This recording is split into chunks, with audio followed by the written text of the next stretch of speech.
Mix by welcome recording studio Jamu Bazar. सुना ये सखी करी ना बड़ाई, सच बात तोहरा से हम बताई। सुना ये सखी करी ना बड़ाई, सच बात तोहरा से हम बताई। अरे खुश बनी ओकरा के लाखों में बीन के, दिले यार बाटे सुटवा नु कीन के, दिले यार बाटे लहंगा नु कीन के, दिले यार बाटे सुटवा नु कीन के, दिले यार बाटे लहंगा नु कीन के। डीजे मनीष रक्सौल।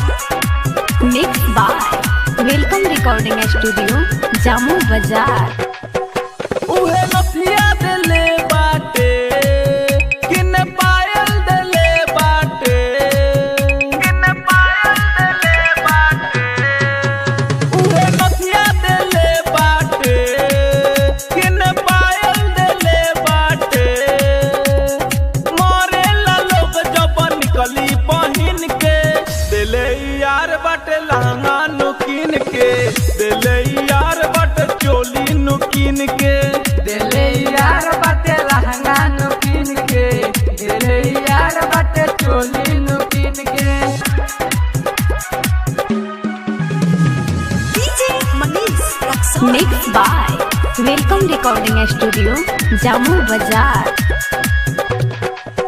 बड़ी दारू नु करेला, सोनू हमरे पमरेला, सोनू हमरे पमरेला। बड़ी दारू नु करेला, सोनू हमरे पमरेला। अरे बबलू बाबू देखो ऐसन होसिन के, दिले यार बाटे सुटवा नु कीन के,